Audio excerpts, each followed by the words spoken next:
দেখো, আজকের ক্লাসে তোমাদের এক্সেলের আমি ছোট্ট একটা সিম্পল ইন্টারেস্ট ক্যালকুলেশন কিভাবে করতে হয় সেটা দেখিয়ে দেবো। মানে লজিকটা আমরা যে কোনো ক্যালকুলেশন কি করে ইউজ করব এক্সেলে সেটা দেখবো, যে কোনো সেলে করতে পারি। তাহলে প্রথমে আমাকে সিটটা রেডি করতে হবে। সাপোজ আমি এই ঘরে নিলাম কাস্টমার নেম, যে ধরে নাও লোনটা নেবে। সিম্পল ইন্টারেস্ট মানে বোঝো তো, সরল সুদের। ঠিক আছে, তাহলে কত টাকা লোন নেবে, তাহলে সে যখন পরশু লোন নিচ্ছে তাহলে লোন সে অ্যামাউন্ট কোন একটা টাকা নিচ্ছে। ঠিক আছে, কত বছরের জন্য নিচ্ছে, টাইম কত বছরের জন্য নিচ্ছে, না তো সেটা তোমাকে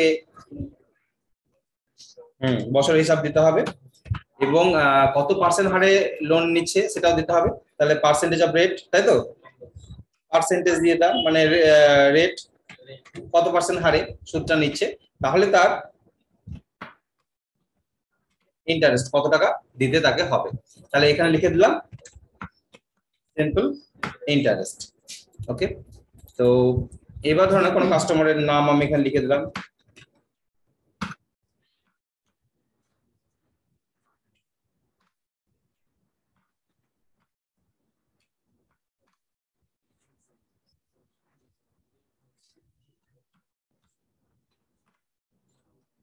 কিছু টাকা তারা নিয়েছে,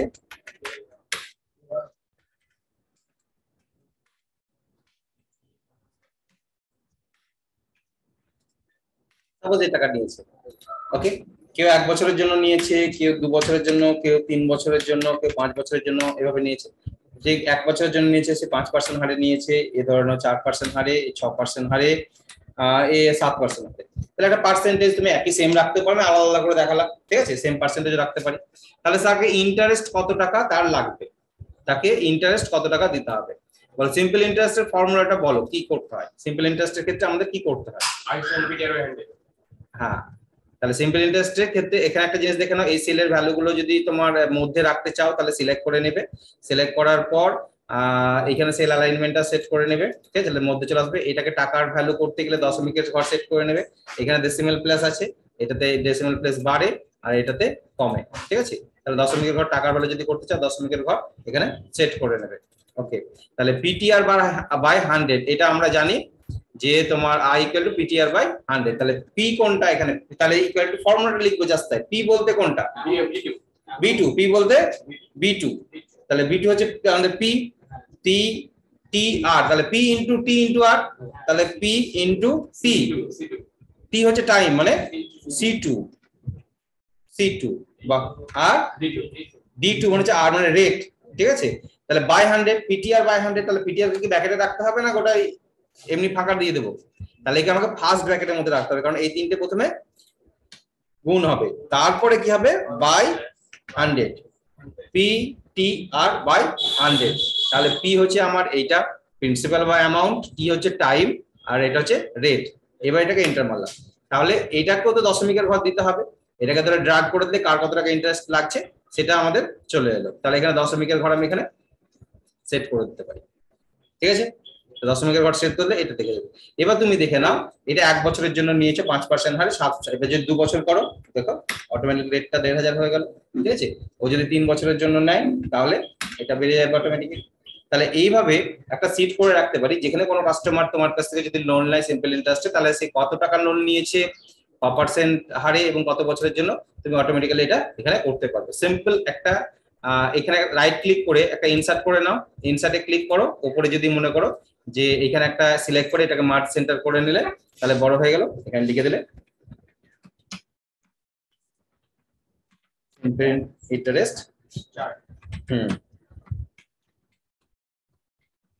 ক্যালকুলেশন সিলেক্ট করে। ঠিক আছে, এটাকে সিলেক্ট করার পর বাইরে ক্লিক করার পর সিলেক্ট করবে, তারপরে তুমি সেলের ফরম্যাট চেঞ্জ করতে পারবে।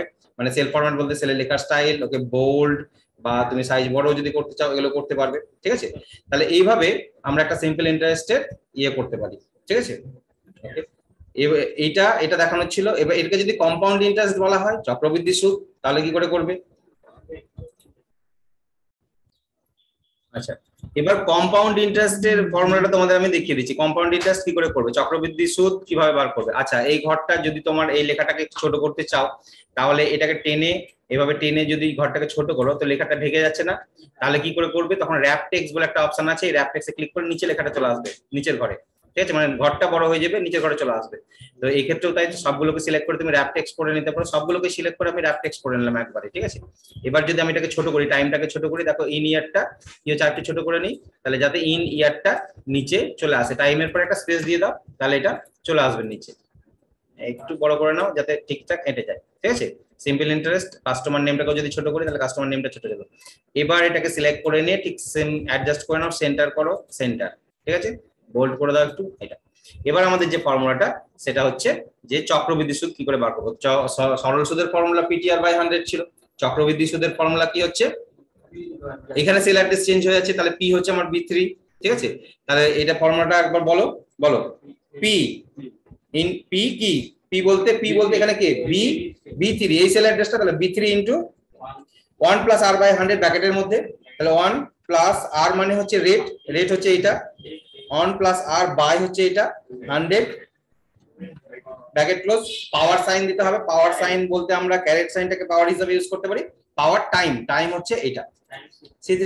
তাহলে এটা যদি করি তাহলে আমাদের চক্রবৃদ্ধি সুদ বেরিয়ে যাবে। তো চক্রবৃদ্ধি সুদে কি দেখতে পাচ্ছি আমি, এইটা দেখতে পাচ্ছি। আচ্ছা সুদ দেখো, সরল সুদে 100 টাকা, চক্রবৃদ্ধি সুদে 1102 টাকা 50 পয়সা, কেন, সুদ আসল একসাথেই দেখাচ্ছে, আর এটাতে শুধু কি দেখায় আমাদের, আসলটা দেখায়, চক্রবৃদ্ধি সুদের ফর্মুলাতে আসলটা দেখায়। তাহলে এখান থেকে যদি আমি আসলটাকে বাদ দিয়ে দিই তাহলে শুধু সুদটাকে দেখাবে চক্রবৃদ্ধি সুদটা, তাহলে আসল বাদ দেবো কি করে, পুরোটাকেই আমি ফর্মুলার এটাকে ব্র্যাকেটের মধ্যে রেখে দিলাম, সেকেন্ড ব্র্যাকেট দরকার পড়বে না, মাইনাস কি করবো এখান থেকে বাদ দিয়ে দেবো এই বি3টাকে, মানে আমাদের যেটা অ্যামাউন্টটা, তাহলে আমাদের শুধু সুদটাই আসবে। এবার এটাকে যদি ড্র্যাগ করে দিই তাহলে চক্রবৃদ্ধি সুদটাও পেয়ে যাব। তাহলে এবার দেখে নিই যে এক বছরে 1000 টাকার এক বছরের 5% হয় চক্রবৃদ্ধি সুদ, এবং সরল সুদ একই দেখাচ্ছে, 50 টাকায় দেখাচ্ছে। আচ্ছা দশমিকের ঘরটাকে সমান করে নাও, দশমিকের ঘর আমি বলেছি এটাতে পারে আর এটাতে কমে, তাহলে দুটোই রাখলাম, বেশি রাখলাম না, ঠিক আছে। তাহলে একই দেখাচ্ছে, এক বছরে একই দেখাচ্ছে, 2 বছর যখনই করবো তখন সুদের সুদ হবে, ঠিক আছে। তাহলে এমনটাকে বাড়িয়ে দিয়ে 2 বছরের জায়গায় 5 বছর করে দাও, তাহলে দেখো চক্রবৃদ্ধি সুদ বেড়ে যাচ্ছে। তাহলে এই ক্যালকুলেশন শিটটা তুমি যদি করে রেখে দাও তাহলে তোমাকে জাস্ট কিছু করতে হবে না, বলো কত টাকা লোন নেবে, ও বললো যে আমি 15,000 টাকা লোন নেবো, ঠিক আছে। তাহলে কত বছরের জন্য, ও যদি বলে 2 বছরের জন্য তাহলে 2 বছর করো, সরল সুদ হলে তাকে লাগছে 1500 টাকা, আর চক্রবৃদ্ধি হলে লাগবে 1537 টাকা 50 পয়সা, তাহলে অটোমেটিক বেরিয়ে যাচ্ছে। তাহলে এক্সেলে আমাকে একবার কি করতে হচ্ছে, করে রাখতে হচ্ছে। তাহলে ফর্মুলাটা কি, এখানে সেল অ্যাড্রেস এটাকে কি হচ্ছে পি টি আর, তাহলে পি পি মানে বি3 টি আর হয়ে গেল, ওকে। আর কম্পাউন্ড ইন্টারেস্টের ক্ষেত্রে এটা পি মানে প্রিন্সিপাল মানে বি3 ইনটু 1 প্লাস আর, আর মানে রেট, রেট মানে হচ্ছে এটা বাই 100 পাওয়ার টাইম, এটা হচ্ছে টাইম C3, সেল অ্যাড্রেস মাথায় রাখবে। এখান থেকে এই মাইনাস বি3 কেন, আবার অ্যামাউন্টটাকে বাদ করলাম, সুদ আসলের মধ্যে থেকে শুধু আসলটাকে দেখতে চাইছি, সুদটাকে দেখতে চাইছি, আসলটা বাদ দিয়ে, তার জন্য মাইনাসটা করলাম আমি, ওকে। এটা তাহলে এটা গেল সিম্পল ইন্টারেস্ট ক্যালকুলেশনের একটা সিট।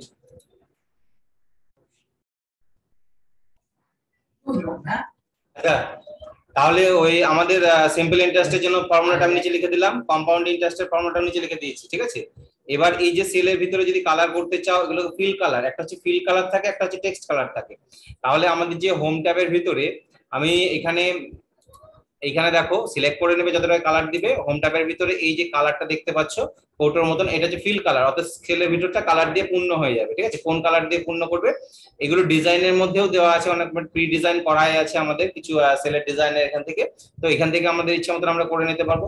তাহলে কোন একটা কালার এখানে সেট করে দিলাম, যে সেলগুলোকে সিলেক্ট করবো সেই সেলের উপর কালার দিতে পারবো, ঠিক আছে। আমি যদি এইটা সিলেক্ট করতে চাই, এটাকে আলাদা কালার দিতে চাই, তাহলে ফিল কালারে গিয়ে আমি ফিল কালার করে দিতে পারি, যে আলাদা একটা ফিল কালার এখানে করে দিলাম, ওকে। এবার হচ্ছে যে লেখার কালার সিলেক্ট করে নিয়ে, যেটা আমরা অলরেডি জানি এখান থেকে ফন্ট কালার, এটা থেকে লেখার কালার আমরা চুজ করতে পারবো। তাহলে লেখার কালার আমি আলাদা করতে পারি, তাহলে লেখার কালারটা আমি আলাদা করে নিলাম। তাহলে এরকম ভাবে লেখার কালারে আমি ক্লিক করলাম, চেঞ্জ হয়ে গেল। যদি এই কালার পছন্দ না হয় তাহলে এখানে কাস্টম কালার বা মোর কালার অপশন আছে, এর ভিতরে কাস্টম কালার আছে, কাস্টম থেকে করতে পারি, স্ট্যান্ডার্ড থেকে এখান থেকে যে কোনো কালার চুজ করে নিতে পারি, দিয়ে এখান থেকে কোন একটা কালার চুজ করে নিলাম, দিয়ে ওকে করে দিলাম। এখান থেকে অনেক রকমের কালার আছে দেখতে পাচ্ছ, চুজ করে নিয়ে ওকে করে দিলে সেই কালারটা এখানে বসে যাবে, ক্লিয়ার। এটা তাহলে ফর্মুলাটা হচ্ছে আমাদের এটা, ফর্মুলাও নিচে লিখে দিয়েছি, ঠিক আছে, ক্লিয়ার। ওকে, নেক্সট এরপরের এতে আমরা একটা জিনিস দেখবো, সেটা হচ্ছে কিভাবে কোনো একটা ডেট দিলে কি বার বলে দেয় না, বলে দিছিল। তাহলে আগের ফর্মেটে কি শিখছিলাম আমরা, বার বলছিল না সংখ্যা বলছিল? এবার আমরা দেখবো বার কি করে বলে দেয়। আমি যে কোনো ডেট দেবো সেটা কি বার অটোমেটিক বলে দেবে, ঠিক আছে। ওকে, এটা আমরা নেক্সট এতে দেখে নিচ্ছি।